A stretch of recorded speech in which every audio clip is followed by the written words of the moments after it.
Good morning students. आज हम start करते हैं फिजिक्स का chapter number 7 systems of particles and rotational motion. तो इसमें सबसे पहले कुछ पॉइंट्स हैं जिनका हम डेफिनेशन देख लेते हैं कि वो क्या होता है। फर्स्ट है आपका पार्टिकल्स। पार्टिकल्स क्या होते हैं? पार्टिकल एक ऐसे ऑब्जेक्ट होते हैं जिनका मास क्या होता है, फाइनाइट होता है, और उसके साइज और इंटरनल स्ट्रक्चर को हम क्या करते हैं, नेग्लेक्ट करते हैं। ठीक है, तो उसका डेफिनेशन है a particle is defined as a object whose mass is finite but whose size and internal structure can be neglected. Second आपका आता है सिस्टम। सिस्टम क्या होता है? A system is a collection of very large number of particles, मतलब बहुत सारे particles का जो कलेक्शन होता है उसे हम क्या कहते हैं, सिस्टम कहते हैं, जो कि क्या होते हैं, म्यूचुअली इंटरेक्ट होते हैं एक दूसरे से। थर्ड आपका आता है इंटरनल फोर्स। क्या होता है इंटरनल फोर्स?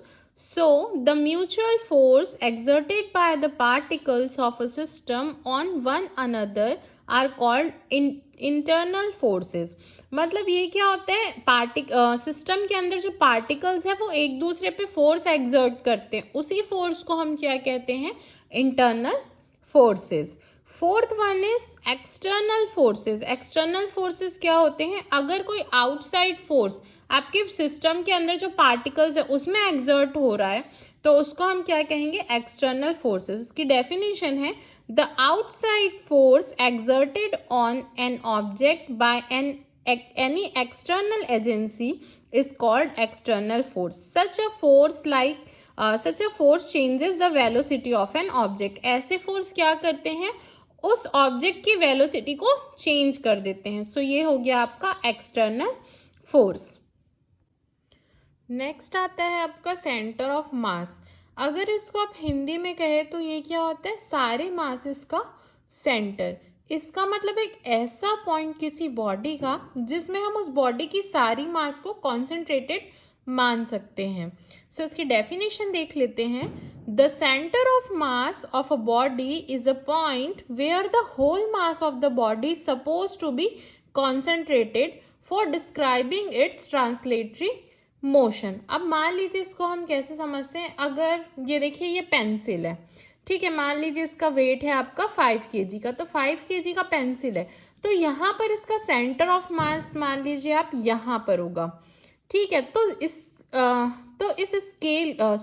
पेंसिल की सारी मास जो है, जो 5 kg की मास है, वो सिर्फ इस पॉइंट पे कॉन्सेंट्रेटेड होगी। तो यही हमारा क्या होता है, सेंटर ऑफ मास। और जो मैंने आपको ट्रांसलेटरी मोशन बताया है, वो ट्रांसलेटरी मोशन क्या होता है, ऐसा motion in which all the points of moving body move uniformly in the same line or direction। तो ये हो गया आपका सेंटर ऑफ मास। अब हम देखते हैं centre of a mass of two particle system. Two particle system के लिए सेंटर ऑफ मास का क्या फॉर्मूला होता है, ये हम देखते हैं। यहाँ हम देखते हैं, ये एक डायग्राम है, यहाँ टू पार्टिकल्स है, हम सिर्फ एक्स एक्सिस में देख रहे हैं अभी दोनों पार्टिकल्स का। तो यहाँ ये पार्टिकल 1 है, ये पार्टिकल 2 है, इसका मास है m1, इसका मास है m2। यहाँ पर ओरिजिन, कोई एक ओरिजिन ले लेते हैं, तो उस ओरिजिन से फर्स्ट पार्टिकल का जो डिस्टेंस है वो है x1, सेकेंड पार्टिकल का जो डिस्टेंस है वो है x2। ये दोनों का सेंटर जो है, सेंटर ऑफ मास c, ये यहाँ पर है, और इसका ओरिजिन से डिस्टेंस है आपका कैपिटल x। ये पूरा जो है वो वन डायरेक्शन में हो रहा है, दैट मीन्स x डायरेक्शन में, तो यहाँ x एक्सिस में। तो यहाँ पर हम देखते हैं कि क्या है। So let the distance of a two particle be x1 and x2 respectively from the origin. Let m1 and m2 be the respective masses of two particles. The center of mass of the system is the point C, which is at a distance of x from the origin, where x is given by, जहाँ ये x जो है उसको हम देते हैं एक फॉर्मूले से। तो देखते हैं वो फॉर्मूला क्या है। So where x is given by x is equal to m1 x1 plus m2 x2 upon m1 plus m2। मतलब जो फर्स्ट वाले का आपका मास है उसके साथ उसका जो डिस्टेंस है ओरिजिन से वो, प्लस सेकेंड का मास, सेकेंड का डिस्टेंस अपॉन दोनों का मास को हम क्या कर देंगे, ऐड कर देंगे। तो दिस इज इक्वेशन नंबर 1। तो यहाँ जो इक्वेशन नंबर 1 है वो आपका क्या बता रहा है, regarded as the mass weightage mean x1 and x2 if the two particles have the same masses. अब यहाँ पर हम देखते हैं कि जो दोनों पार्टिकल है, अगर दोनों पार्टिकल का मास सेम है, दैट मीन्स m1 और m2 is equal to m, तो वहां पर क्या होता है, तो इस फॉर्मूले में जहां m1 m2 है वहां सिर्फ आप m रखेंगे और देखेंगे क्या रिजल्ट आता है. तो x is equal to m x1 plus m x2 upon m plus m 2m. तो यहाँ से m कॉमन निकाल लीजिएगा और m से m ये हो गया कैंसिल, तो क्या बचा x1 प्लस x2 अपॉन 2. दस for the two particles of equal masses the centre of mass lies exactly Midway between them. मतलब जैसे ये एक पेंसिल है, अगर यहाँ पर दो पार्टिकल्स है ये और ये है ना, लेकिन मास दोनों का सेम है, तो यहाँ पर इसका जो सेंटर ऑफ मास होगा वो कहाँ होगा, मिडिल में होगा. ये तो हो गया आपका टू पार्टिकल सिस्टम के लिए. देखते हैं अब हम यहाँ पर देखते हैं n पार्टिकल सिस्टम के लिए क्या होता है. So if we have n particle system of mass m1 m2 up to mn respectively along, ये भी स्ट्रेट लाइन में बिकॉज हम x एक्सिस के लिए देख रहे हैं. तो by the definition of position of centre of mass the system of a particle is given by, इसका फॉर्मूला आपका क्या हो जाएगा, m1 x1 plus m2 x2 plus m1 xn up to, मतलब कितना भी हो सकता है, 3 4 5 6 20 30 40 कितना भी, है ना. सो n क्या है, नंबर ऑफ पार्टिकल्स. सो यहाँ पर m1 x1 plus m2 x2 plus up to mn xn, इसको क्या करेंगे upon m1 plus m2 plus mn तक. सो ये हुआ. अब जैसा कि हमने मैथ्स में पढ़ा हुआ कि बहुत सारे नंबर्स का एडिशन रहता है, तो हम वहाँ पर समेशन यूज करते हैं. तो ये क्या हो गया आपका समेशन, यहाँ पर इसको एक हम नंबर दे देते, तो ये क्या हो गया mi xi, जहाँ i की वैल्यू आपकी कहाँ है, 1 से लेके अप टू n तक का है, अपॉन सिमिलरली नीचे भी होगा आपका, ये हो जाएगा mi, यहाँ पर भी i की वैल्यू क्या है, 1 से n तक का है. सो यहाँ पर देखते हैं, तो ये हो गया summation mi xi upon summation mi. This is equation number 2. जहां पर ये क्या है, x1 x2 xn are the distance of a particle from origin और x is also measured from the same origin. The symbol this denotes summation in case over n particles. So the sum, ये summation mi को हम किससे denote कर रहे हैं, capital M से. तो ये क्या हो गया, total mass of the system. Suppose that we have 3 particles not lying in a straight line. अच्छा, पहले हमने क्या देखा है, 2 पार्टिकल सिस्टम के लिए देखा है, n पार्टिकल सिस्टम के लिए देखा, जो कि क्या थे, स्ट्रेट लाइन में मूव कर रहे थे. मतलब सिर्फ एक ही एक्सिस था, एक ही डायरेक्शन था, x एक्सिस. अब हम यहाँ पर ले रहे हैं 3 पार्टिकल सिस्टम, जो कि क्या है, एक ही डायरेक्शन, मतलब स्ट्रेट लाइन में नहीं वो मूव कर रहे हैं, अलग अलग डायरेक्शन में कर रहे हैं. सो यहाँ पर देखते हैं straight line. So we may define x and y axis in a plane in which the particles lie and represent the position of a 3 particles by the coordinates. अब वहां पर क्या था आपका x1 x2 था, तो यहाँ पर क्या है, 3 पार्टिकल्स है और तीनों क्या है आपके x और y एक्सिस में लाई कर रहे हैं, मोशन कर रहे हैं. तो यहाँ पर देखिए x1 y1 x2 y2 and x3 y3, ये आपका क्या हो जाएगा, कोऑर्डिनेट्स हो जाएगा. तीनों के जो मासेस है वो क्या हो जाएंगे, पार्टिकल के m1 m2 and m3. Centre of mass c रहेगा of the system end of system of the 3 particles is defined and located by the coordinates x and y. अब यहाँ पर देखिए क्या होगा, सेंटर ऑफ मास, तो जैसे वहां पर हमने पढ़ा था सेम यहाँ पर भी वैसे होगा, लेकिन यहाँ पर अलग अलग एक्सिस के लिए अलग हो जाएगा. देखिए x एक्सिस का x में जाएगा m1 x1 plus m2 x2 plus m3 x3 upon m1 plus m2 plus m3. ये हो गया आपका equation number 3. Similarly y axis के लिए भी वही होगा, m1 y1 plus m2 y2 plus m3 y3 upon m1 plus m2 plus m3. This is equation number 4. मतलब ये क्या हो गया आपका, फर्स्ट का मास, फर्स्ट पार्टिकल का मास, उसका जो डिस्टेंस है वो, सेकंड का मास उसका डिस्टेंस. सिमिलरली यहाँ पर भी क्या हो जाएगा, उसका मास, y एक्सिस से उसका जो डिस्टेंस है वो. तो ये हो गया आपका equation number 3 and equation number 4. अभी हम देखते हैं अगर वो क्या है, इक्वल मासेस के लिए है, मतलब जहां पर मास तीनों का m is equal m1 m2 m3 is equal to m है, तो वहां पर क्या होगा. सो यहाँ पर जो पिछला जो इक्वेशन था, इक्वेशन नंबर 3 एंड 4, उसमें जहां जहां पर आपका क्या है m1 m2 m3 है, वहां पर आप क्या करेंगे, m रखेंगे और उसको कैलकुलेट करेंगे. सो यहाँ x इज इक्वल टू ये क्या हो गया, तीनों में रखें m x one m x two plus m x three, m इसमें कॉमन निकाल दी, नीचे m plus m three m हो गया, एम से एम यहाँ पर कैंसिल हो गया, तो ये क्या हो गया आपका x one x two x three upon m. Similarly y के लिए भी हम सेम करेंगे, तो ये क्या हो जाएगा आपका y one y two y three upon three. So, thus for three particles of equal masses, the center of mass coincides with the centroid of the triangle formed by the particles. Result of equation 3 and 4 are generalized easily to the system of n particles. अब इसको हम n particles के लिए भी देख सकते हैं क्या होता है. So not necessarily lying in a plane but distributed in the space. The center of mass of such a system is at x, y, z where x का क्या है आपका, सिमिलरली जो आपने पहले किया हुआ था एन पार्टिकल के लिए वही है, तो यहाँ पर क्या हो जाएगा summation M i x i upon m, y पे यहाँ पर summation M i y i by m. अब यहाँ पर एम क्यों लिख रहे हैं, लास्ट में हमने देखा हुआ था summation M i is equal to हमने कैपिटल एम लिया हुआ था, दैट्स वाई यहाँ पर हम क्या ले रहे हैं एम। सिमिलरली अगर z एक्सिस में है, अगर वो प्लेन में लाई नहीं कर रहा है जैसा कि यहाँ पर लिखा हुआ है, जरूरी नहीं है कि वो प्लेन में ही लाई करे, वो स्पेस में कहीं भी, तो ये क्या हो जाएगा थ्री डायरेक्शन पे हो जाएगा, तो z एक्सिस के लिए क्या हो जाएगा यहाँ पर summation M I Z I upon capital M. तो this is equation number 5, 6 and 7। So here capital M is equal to summation M I, जैसा कि लास्ट में हमने देखा था, is the total mass of the system, the index I, this the index I runs from 1 to n. Mi is the mass of the ith particle and the position of the ith particle is given by xi, yi and zi. अब equation 5, 6, 7 को हम क्या कर सकते हैं, combine करके एक equation में भी लिख सकते हैं, क्या, using the notation of position vector. So let r1 be the let Ri be the position vector of ith particle and R be the position vector of the center of mass। जहाँ Ri जो है वो position vector है ith particle का, और जो capital R है वो पोजिशन वेक्टर है आपका सेंटर ऑफ मास का।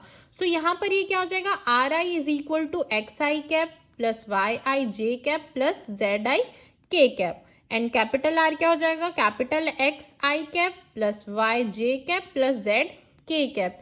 देन यहाँ पर क्या हो जाएगा summation M I R i upon capital m. So this is equation number 8। So the sum on the right hand side is a vector some. If the origin of frame of reference is chosen to be center of mass, then summation MIRI is equal to 0 for the given system of particle। अगर हम frame of reference का जो origin है उसको हम center of mass अगर choose करते हैं, तो ये जो है summation MIRI is equal to 0 होगा for the system of particle के लिए। नेक्स्ट टॉपिक है हमारा motion of centre of mass. So हमने सेंटर ऑफ मास का डेफिनेशन देख लिया। अब हम इस पोजीशन पे है कि उसकी जो फिजिकल इंपॉर्टेंस है एन पार्टिकल सिस्टम के लिए वो देख सके कि क्या होती है। सो वी में रीराइट इक्वेशन नंबर 8 एज, हमने इक्वेशन नंबर 8 देखा हुआ है, एक बार बता देती हूँ मैं आपको इक्वेशन नंबर 8 क्या होता है। This is equation number 8, r is equal to summation M I R i upon m. यहाँ पर क्या करते हैं हम m को इधर शिफ्ट कर देते हैं। सो ये क्या हो गया M R is equal to summation M I R I. So यहाँ पर मैंने आपको बताया था कि summation M I R I मतलब बहुत सारे जो n पार्टिकल्स हैं उनका सम के लिए हम क्या लगाते हैं समेशन साइन लगाते हैं। So M R is equal to क्या हो जाएगा m1 r1 plus m2 r2 plus up to mn rn तक। This is equation number 9। अब हम क्या करते हैं बोथ द साइड, दोनों साइड हम क्या करते हैं इसको डिफरेंशिएट करते हैं with respect to time. So यहाँ पर हमको क्या मिल गया m dr by D T is equal to, यहाँ पर हम क्या करते हैं m को एज अ कांस्टेंट जो मास है उसको हम अज्यूम करते हैं कि ये क्या है आपका कांस्टेंट है, मतलब ये टाइम के साथ चेंज नहीं होता। सो सिर्फ डिस्टेंस में चेंज होता है। सो ये क्या हो गया m dr by D T is equal to, यहाँ पर सब में हो जाएगा m1 dr1 by D t, m2 dr by d two up to mn drn upon d t. ये सबका क्या हो गया हमने डिफरेंशिएट कर दिया। या इसको हम कैसे लिख सकते हैं dr बाई डी टी को हम v से रिप्लेस करते हैं, जहां v इज इक्वल टू यहाँ पर क्या हो गया dr बाई डी टी जो कि आपका होता है वेलोसिटी। वेलोसिटी हमको पता है डिस्टेंस अपॉन टाइम होता है। सो ये क्या हो गया mv is equal to m1v1 plus m2v2 up to mn/vn. This is equation number 10. यहाँ पर यही बता रहा है कि जो m1 है वो dr1/dt है is the velocity of the first particle का, v2 है आपका सेकेंड पार्टिकल का वेलोसिटी है. ठीक है, सिमिलरली जो v है वो आपका क्या है, वेलोसिटी ऑफ सेंटर ऑफ मास की वेलोसिटी है. यहाँ पर जैसा मैंने आपको पहले ही बताया था, note that we assume the masses m1 m2, जो भी आपके मास है वो क्या होते हैं, टाइम के साथ चेंज नहीं होते, तो उसको हम एज अ कॉन्स्टेंट ट्रीट करते हैं. So in differentiating with equation with respect to time. अब इसके बाद हम क्या करते हैं, जो इक्वेशन नंबर 10 है, जो पीछे mv वाला था, उसको हम फिर से टाइम के रिस्पेक्ट में डिफरेंशिएट करते हैं. तो यहाँ पर भी m तो एज अ कॉन्स्टेंट ट्रीट कर रहे हैं. सो ये क्या हो जाएगा, m dv/dt is equal to m1 dv1/dt plus m2 dv2/dt plus up to mn dvn/dt. और इसको हम क्या लिख सकते हैं, ma. We know that acceleration क्या होता है आपका, change in velocity upon time. So ये क्या है आपका, वेलोसिटी में चेंज हो रहा है टाइम के रिस्पेक्ट में. सो ये क्या है आपका ma. So ma is equal to m1a1 plus m2a2 plus mn an. This is equation number 11. Same यहाँ पर भी है, a1 क्या है आपका dv1/dt है, जो कि एक्सेलरेशन है आपका फर्स्ट पार्टिकल का, a2 सेकेंड का है, जो कैपिटल A है वो आपका एक्सेलरेशन है centre of mass of the system का. अब यहाँ पर हम देखते हैं न्यूटन के सेकेंड लॉ से फोर्स जो फर्स्ट पार्टिकल में एक्ट हो रहा है, तो वो क्या हो जाएगा आपका, F1 is equal to m1a1. हमको पता है F इज इक्वल टू क्या होता है, m मास इंटू एक्सेलरेशन. और सेकेंड पार्टिकल का सेम वही हो जाएगा, F2 is equal to m2a2 and so on. तो इक्वेशन नंबर जो 11 है आपका, उसको हम कैसे लिख सकते हैं, तो ma इज इक्वल टू ये क्या हो जाएगा आपका, F1 F2 अप टू ये क्या हो जाएगा आपका Fn. तो दिस इज इक्वेशन नंबर 12. तो यहाँ पर ये पता चलता है कि जो सिस्टम का टोटल मास है, the total mass of the system of a particle, वो होता है आपका वेक्टर सम ऑफ फोर्सेस. जितना भी फोर्स लग रहा है सबका vector sum on the system of particle. So thus the total of mass of a system of particle times the acceleration of its center of mass is the vector sum of all the forces acting on the system of a particle.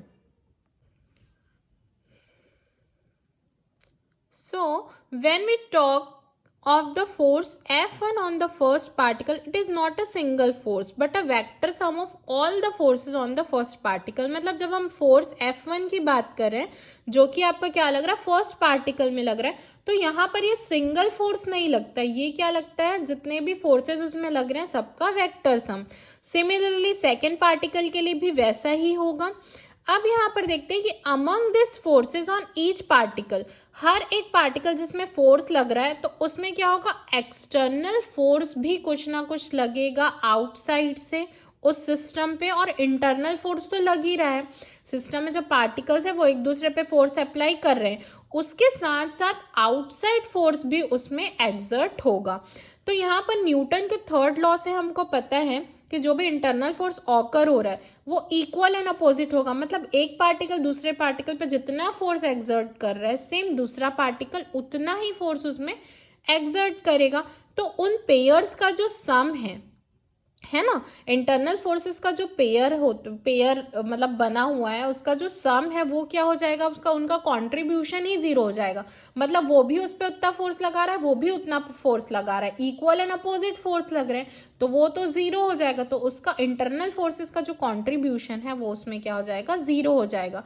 So only external force का contribution ही रहेगा उस equation पे. सो हम equation number 12 को फिर से लिख सकते हैं. जो आपका इक्वेशन नंबर 12 क्या था, m is equal to F1 plus F2 up to Fn तक, तो उसको हम फिर से क्या लिख सकते हैं, ma is equal to F ext that means external. So this is equation number 3 where F ext represent the sum of all the external forces.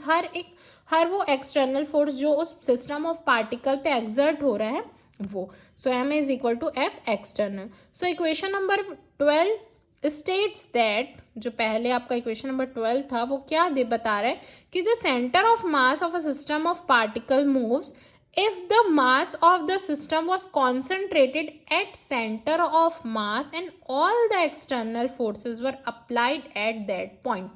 मतलब किसी भी सिस्टम के जो पार्टिकल्स है वो तब मूव करेंगे जब उसका जो मास है सिस्टम का वो क्या होगा, एक पॉइंट मतलब सेंटर ऑफ मास पे वो कॉन्सेंट्रेटेड होगा और जितने भी एक्सटर्नल फोर्स लग रहे हैं वो उसी पॉइंट पे लगेंगे, तब क्या होगा, वो मूव करेगा. सो यहाँ पर क्या होता है, हमको इंटरनल फोर्स के बारे में जानने की नीड नहीं है, रिक्वायर्ड नहीं है इंटरनल फोर्सेस. यहाँ पर बस हमको क्या करना है, एक्सटर्नल फोर्सेस के बारे में जानना है. So for this purpose we need to know only the external forces. Next हम देखते हैं linear momentum of a system of particle. System of particle के linear momentum. So linear momentum हमको पता है क्या होता है, P is equal to mv. This is equation number 14. अब न्यूटन के सेकेंड लॉ को हम सिंबॉलिक फॉर्म में लिखते हैं फॉर सिंगल पार्टिकल्स. सो वो क्या होता है, ये भी हमने पहले पढ़ा हुआ है. So F is equal to, we know that dp upon dt. अब यहाँ पर जो F है वो क्या है, फोर्स है जो उस पार्टिकल पे लग रहा है. अब हम इसको n पार्टिकल के लिए कंसीडर करते हैं. So let us consider a system of n particles with masses m1 m2, कहाँ तक होगा, m तक होगा. रिस्पेक्टिवली उसकी वेलोसिटीज भी v1 v2 vn तक होगी. और पार्टिकल में भी interacting and have external forces, उसमें क्या होंगे, पार्टिकल्स में कुछ एक्सटर्नल फोर्स भी एक्सर्ट होंगे. So the linear momentum of first particle का लीनियर मोमेंटम क्या हो जाएगा, इस फॉर्मूले से m1 v1, सेकेंड पार्टिकल का m2 v2, अप टू हमको n तक लेना है तो n पार्टिकल का क्या हो जाएगा, mn vn. So for the system of n particle, the linear momentum of a system is defined to be vector sum of all individual particle of the system. जैसे वहां पर फोर्स का था वैसे ही यहाँ पर क्या हो जाएगा, लीनियर मोमेंटम. n पार्टिकल का जो लीनियर मोमेंटम होगा वो हर एक इंडिविजुअल पार्टिकल्स के वेक्टर सम के बराबर होगा. सो ये क्या हो जाएगा, P is equal to P1 P2 up to Pn तक. P की वैल्यू हमको पता है क्या थी, P की वैल्यू mv थी. सो P1 की m1 v1 plus m2 v2 plus mn vn. ये हो गया आपका इक्वेशन नंबर 16. अब इसको हम कंपेयर करते हैं इक्वेशन नंबर 10 से. तो बताती हूँ मैं आपको इक्वेशन नंबर 10 क्या था हमारा. सो अपना इक्वेशन नंबर 10 क्या था, mv is equal to m1 v1 plus m2 v2 plus up to mn vn तक का. अब यहाँ पर देखिए इक्वेशन नंबर 16 आपका क्या है, P is equal to m1 v1 plus m2 v2. तो यहाँ पर हम ये दोनों को क्या करते, कंपेयर करते, तो इससे क्या मिल जाएगा अपना, P is equal to mv. तो ये हो गया आपका equation number 17, P is equal to mv. So यहाँ पर क्या पता चलता है, जो टोटल मोमेंटम है, जो total momentum of a system of particle है वो इक्वल है the product of total mass of the system and the velocity of its centre of मास, इसके इक्वल है. अब यहाँ पर क्या करेंगे, हम इक्वेशन नंबर 17 को डिफरेंशिएट करते हैं. So differentiating 17 with respect to time, तो ये क्या हो जाएगा, dp बाई dt. मास हमको पता है एज अ कांस्टेंट हम अज्यूम कर रहे हैं, और v क्या हो जाएगा आपका dv बाई dt. अब ये m एज इट इज रहा, dv by dt we know that velocity change in velocity by time is equal to acceleration, तो ये क्या हो जाएगा a. So dp by dt is equal to ma. This is equation number 18. अब हम यहाँ पर क्या करेंगे, इक्वेशन नंबर 18 और इक्वेशन नंबर 13 को कंपेयर करते हैं. इक्वेशन नंबर 13 हमारा क्या है, ये ma is equal to f external. तो ये दोनों को हम कंपेयर करते हैं तो इससे क्या हो जाता है, dp by dt is equal to f external. So ये हो गया आपका इक्वेशन नंबर 19. तो यहाँ पर हम देखते हैं, suppose now the sum of external force acting on a system of particle is zero. अब जितने भी फोर्स मतलब एक्सटर्नल फोर्स जो सिस्टम में एक्ट हो रहे हैं वो क्या है, जीरो है. तो जीरो है तो ये क्या हो जाएगा, dp by dt is equal to zero हो जाएगा. तो यहाँ पर p आपका क्या हो गया, कांस्टेंट हो गया. तो ये हो गया आपका इक्वेशन नंबर 20. तो यहाँ पर ये पता चलता है कि जब एक्सटर्नल फोर्स जो सिस्टम ऑफ पार्टिकल पे एक्ट कर रहे हैं वो अगर जीरो है तो उनका जो टोटल लीनियर मोमेंटम होता है सिस्टम का वो भी आपका क्या हो जाता है, कांस्टेंट होता है. सो this is the law of conservation of total linear momentum of a system of particle, because equation number 14 This is also means that when the total external force on the system is zero, जब क्या होता है, जब total external force किसी system का zero होता है तो उसका the velocity of centre of mass remains constant, तो उसकी जो वेलोसिटी होती है सेंटर ऑफ मास की वो क्या होती है, रिमेन्स कांस्टेंट। मतलब यहाँ पर सिंपल सी बात है, अगर एक्सटर्नल फोर्स जो एक्ट कर रहे हैं सिस्टम ऑफ पार्टिकल्स पे वो अगर जीरो है तो उनका जो टोटल लीनियर मोमेंटम होगा उस सिस्टम का वो भी आपका क्या हो जाएगा, जीरो हो जाएगा। सो this is the conservation of linear momentum of a system of a particle. Next हम देखते हैं रिजिड बॉडीज। रिजिड बॉडीज क्या होती है? ऐसी बॉडी जिसमें कोई भी चेंज नहीं होता है उसके साइज और उसके शेप में, हम कितना भी ज्यादा एक्सटर्नल फोर्स लगा दे तो। इसका डेफिनेशन है, a body is said to be rigid if it does not undergo any change in its size and shape, however large external force may be acting on it। मतलब हम कितना भी force किसी body पे लगा रहे हैं बट उसके साइज और शेप में कोई चेंजेस नहीं आ रहे हैं तो उसको हम क्या कहते हैं, rigid bodies. Centre of mass of a rigid body देखते हैं क्या होता है। The center of mass of a rigid body is a point at a fixed position with respect to the body as whole। मतलब पूरी कोई अगर एक रिजिड बॉडी है तो उस बॉडी का पूरा मास किसी एक पॉइंट पे फिक्स होता है, उस पॉइंट को हम सेंटर ऑफ मास कहते हैं। वही इसमें भी है। इसमें क्या होता है, the position of centre of mass of a rigid body depend करता है दो फैक्टर्स पे। क्या क्या होते हैं? पहला होता है ज्योमेट्रिकल शेप उस बॉडी का, दूसरा होता है distribution of mass in the body. ये हो गया। अब यहाँ पर हम देख लेते हैं कुछ centre of mass of some regular bodies, क्या कहाँ कहाँ होता है उनका सेंटर ऑफ मास।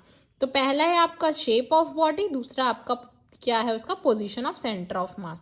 अब देखते हैं, अगर लॉन्ग थिन रॉड है तो उसका सेंटर ऑफ मास कहाँ होगा।